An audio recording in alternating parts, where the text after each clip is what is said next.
I have the hardest part. This is horrible. I hate doing this. Somebody else do this. All right, Miles, bring it in. Oh, shit, really? No, Yeah. no, I can do it. It's fine. It's fine. I'm just trying to think of, like, do I give it the normal intro or do I give it, like, the... Nah, just welcome back and just get going. All right, start this fucking thing. Fuck you, man. It sounds better. An audio engineering podcast for everyone. I have the hardest job! I don't want to do this anymore! Welcome back to the This Sounds Better podcast. This is Miles Walker, Jason Kingsland, and myself, Alex Tumay. We knew you could do it, Alex. I know. It was a soft start. Today we're going to be continuing what we were talking about last episode, where we were talking about why gear doesn't matter, and following it up with why gear does matter. ... Because it doesn't. Sometimes. But it does. Does anything matter? This is the existential podcast that you've all been waiting for. Welcome to audio nihilism, guys. I mean, okay, so I guess I'll kick it off. Because for me, the answer is no, gear never matters. And I don't have anything else to say about that because I don't use it, because I don't have the time. I'm doing too many records too quickly, and being in the box just lets me jump around from record to record and make my multiple clients happy as fast as I can and jump around. Are plugins not gear? I'm gonna fucking kill you, you fucking son of a bitch. A lot of what I hear you saying, Alex, with stuff is that for you prefer to work with plugins, which are gear. Anything that makes a sound is gear. Yeah, I agree. It's a speed thing, right? I think for me, it's just about getting as many records done for as many different clients in a day. And when you're jumping around, specifically for me, from client to client, it's really not because if I'm on one project, having a bunch of physical gear in my repertoire would be amazing. But the fact that I have to jump from one client who sounds completely different than another client who's in a completely different genre than another client, for me is super hard to keep myself in the creative zone when I'm doing 3-4 records for 3 or 4 different genres with 3 or 4 different people in a day, when I can just pop open a different Pro Tool session and everything's in the box. And it's funny because I have the exact opposite thought on that. Polarized opposite. To me, it's much easier to be creative and fast with outboard gear because it's intuitive, right? It's knob per function. I'm not looking at graphics. And there actually is some non-music related stuff to this of that, if you are getting into a world where you're trying to be creative, you're trying to use one part of your brain that does not want to engage with anything that could be something as simple as reading, right? Reading can literally take you out of a creative headspace because you're not being intuitive anymore. You are being analytical. And sometimes being analytical with engineering and mix is great, and sometimes it inhibits you. I kind of see the value in both realms because, like Alex, I get having a deadline and wanting to be fast, and that's going to lead you towards things that are easily recallable, like plugins. But I also like sonics and creativity that comes from the analog realm, mostly because that's my history and my background too. So I kind of shoot in the middle, and I like to have pieces of gear that I set up and sound great, and then I just don't ever touch them again. So, maybe that's a little bit of the Chris Lord-Alge style. When I heard he had a whole bunch of different compressors that just had different thresholds set, and he'll just patch into the one that matches the piece of gear, I was like, you lazy bastard. But now I'm kind of like, you're a total genius, bro. Way to be time efficient, but still get that sonic goal you had in mind. And I mean, that maybe not that deep that's not the world I'm going for, but the world that you're living in is my goal personally. You're at a point in your career where you have your gear set up and you have a familiarity with it where you can just jump in and it's going to be where you want it, and you can mix into that gear and you leave the settings the way they are, on your mix bus EQ, etc. But for me, right, I don't have the familiarity, and I think that that's where me and Jason differ. Is Jason's familiarity is in the analog world, whereas mine is in my computer screen. And that's where I move my fastest right now. And at 6-7 months down the line, when I'm more familiar with my gear and have a little bit more time to sit with it, I might be more on Jason's side or somewhere in the middle like you. But right now, it's I know I can get the product that people are happy with right here on my computer. Well, and I think that this really launches into a much larger topic of like, whatever gets you turned on, I mean, go with it. And like, they're all just sounds. They're all valid sounds too. You know, like I can think of tons of gear that I don't like and I think is useless or stupid that tons of other people think are great, wonderful pieces. And they do shit with it that I'm in awe of, and fucking good for them. I can't do that. Fine. I just hear it differently.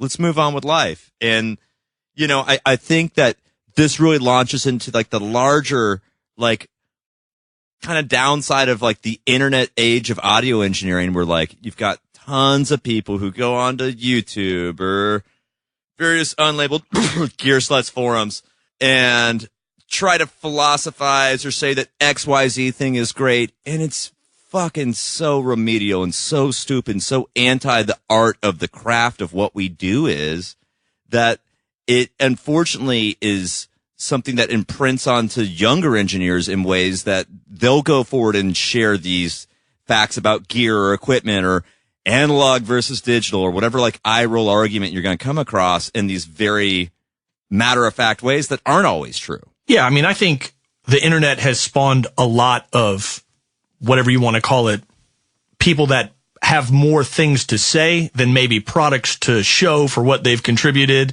in the world. And, you know, that can be fine, but I would definitely caution all the young people out there to do their own research and make their own decisions about that versus just who's got the most posts about analog versus digital. And I think the internet kind of fools people because there's a distinction that needs to be made that knowledge is not experience. I know a lot of people that are super knowledgeable about gear, and I go on Gear Sluts and I'm blown away by what I read by people talking about gear because it's just not a knowledge base I have. But I, with my experience, know that I don't need it.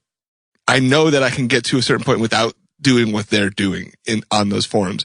And so when you're an engineer coming up and you're reading Gear Sluts, do not let that fool you into thinking that you're missing something. Because that's not what the gear is there for. The gear is there to, when you know what you're doing and you have the wherewithal to really experiment and build, the gear is there as a tool to you. I kind of like it as a Rolodex because like I know a lot about several pieces of gear because I've had the good fortune to use those pieces of gear. So when something new pops up, I will occasionally check the forums, and if people are talking about the piece of gear and they reference it in context with other pieces of gear, that can be a valuable piece of information because that's a way for me to put sonic ideas in my head about maybe what that could be, what that could sound like, and without hearing it. Now, that being said, when people just lead with, this is the best, this makes a record, I almost automatically know they don't know what they're talking about because nobody would ever talk about a piece of gear like that. Like, if you don't have it, it can't be a good record because that's insane. We've talked about why that's not the case and, you know, will never be the case, really. But I do like using it as an extension of things you've already talked about, things you've already heard, and maybe places you want to go with a new piece of gear. You can use those forums, but don't believe them as gospel. Definitely still make your own decisions based on all that stuff. And I think that so much of this is people failing to realize application. And that application is just across the board. So like, in Alex, in your case, you're saying like, you know, I know that I can get XYZ tool to act for me. But that's because you understand application, right? Yep. Like, you know that you can apply this in a way that's going to work in this specific parameter set. But in the same way that, like, I'm not going to try and fucking rebuild my car with a hammer, that maybe I know that, like, if I'm trying to get, say, a very specific, like, result on a vocal where, like, it's compressed, but it's a little crunchy, but it doesn't sound pumpy, that, like, I need to be looking for a very specific compressor and a very specific way of approaching that. And maybe that is through analog gear, and maybe it's not. Maybe it's through plugins, and knowing what all those sounds are and how to combine them together, that's the magic. That's the trick. It's not going to be based in, did you try to strap an SSL over your 2-mix? There's your pro mix, you know, because that's not it. That will not get you there. Our whole podcast kind of circles around this idea that there is no right answer and that experience is the answer. And I think when it comes to gear and it comes to working in plugins or working with analog gear, if you went in there and you've never touched anything and you've never heard what any of these compressors or any of these EQs or any of these pre's or any of it sounds like, nothing's going to turn out right. No matter what you read online. If you read, this is perfect for this is perfect for that, and you just run in there blind and all you have is something that you've read, you're just as lost as anybody else would be. You just have somebody else's anecdotal evidence that tells you that this is going to be good, but it might not be right for the situation. And you got to sit in the room and learn and be there to kind of get it all. When I was coming up and tracking a lot and I wanted to start getting my gear collection going, I got together with my other friends that were engineers, and we would talk about a piece of gear, maybe 2 or 3 pieces of gear, and we'd basically toss them up between each other. One of us would buy one of us would buy the other. Maybe it's 3 different mic pre's. And then that way, each one of us had one of them, and then we'd spend time sharing and like letting the other people borrow them. And then we could kind of like make real hands-on decisions. But I didn't own all 3 mic pre's. I owned one of them, but I was like getting the experience of all 3. And I think like doing things like that, figuring out when you can use resources of people you know in the real world versus just the online of what you've read, that's the best thing you can do to make the decisions of like what analog gear is going to do for you specifically.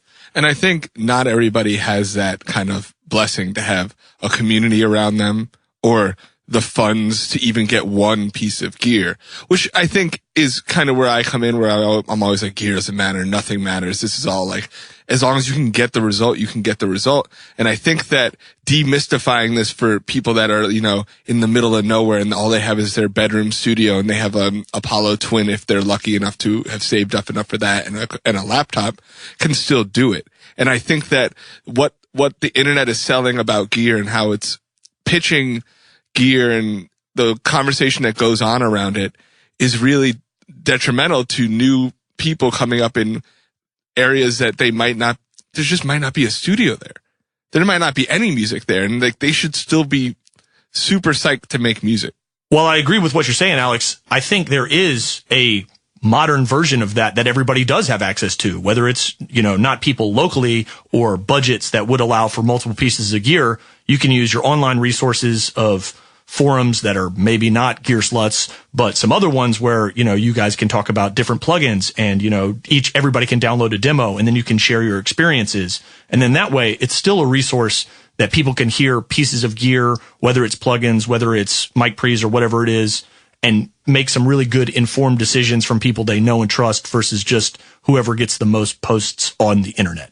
Well, and in regards to the online forums, I think that the short answer of that is that being able to parse out who is a person of experience and has experiential knowledge behind their posts and someone that's just got a fucking Sweetwater credit card, and knowing the difference between those two things is real important.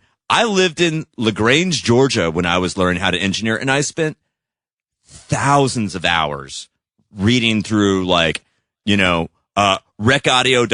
because this was almost 17 years ago, and like the Rec Pit and all those other like weird side forums before Gearsluts became the predominant one.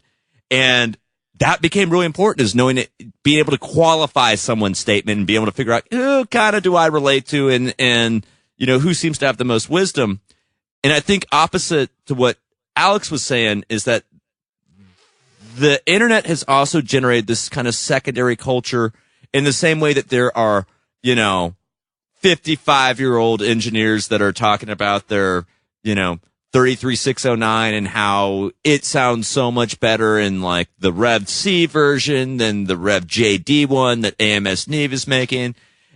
That equal to that, there's also now a new culture of like kids who want to say that everything that is in their computer sounds every bit as good and does all the exact same shit that any other types of gear do, and that they have, no need for anything else. And it's like, well, they may not need it, but they are intrinsically different, having experienced both of them for a very long time.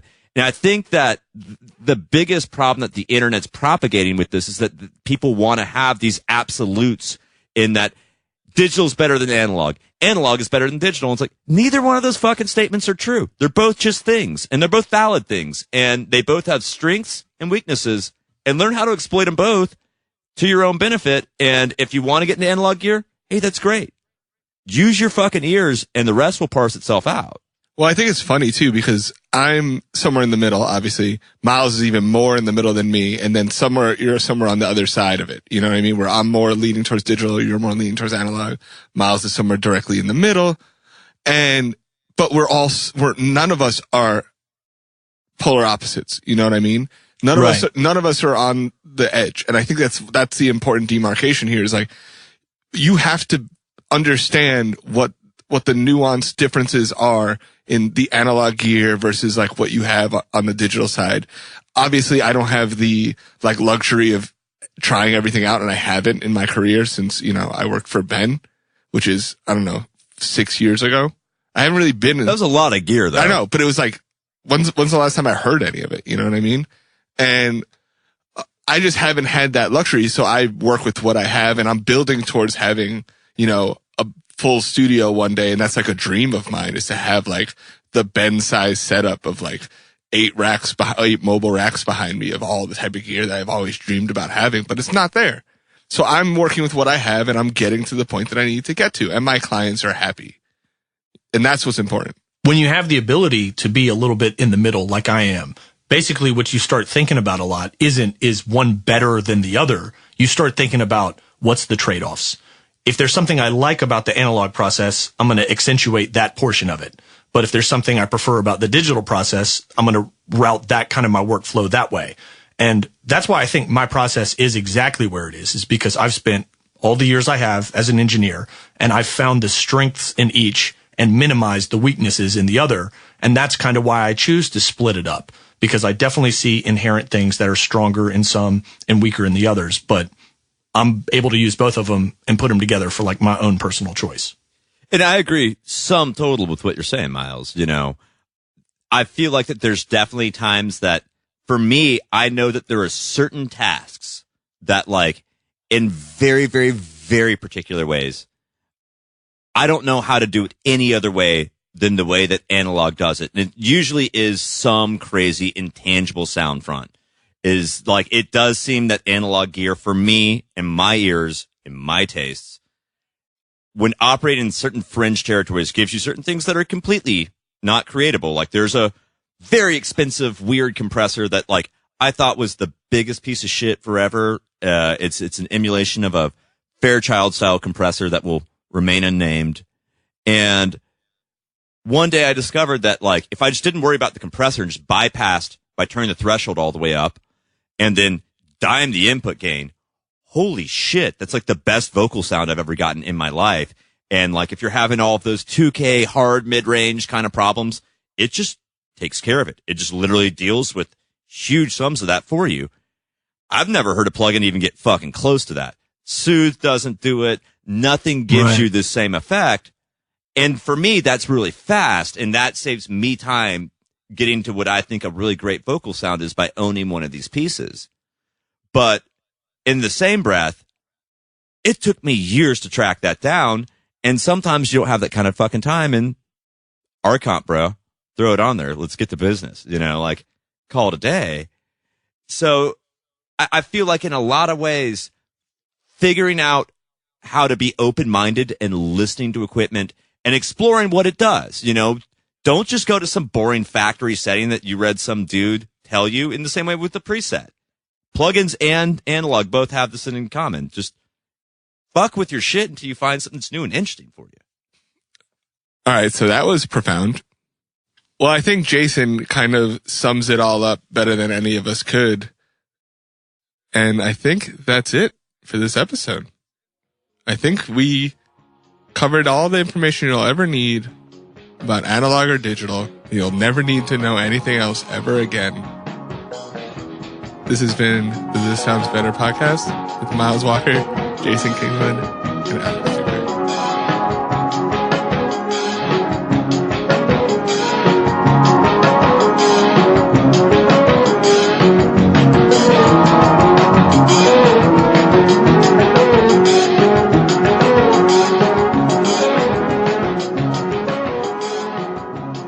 The nihilist, most nihilist ending ever. I love that. Such a dick bag. Fuck you. It's so good. It's the opposite of everything we were saying. It's so good.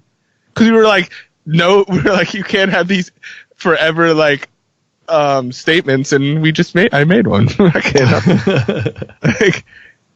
I hit end, so you gotta use the fucking whatever feed. I don't give a shit. Yeah, do it. Fuck it. I don't care. Nothing matters. Fuck it all. That's the ending. I got that right there. Fucking don't care.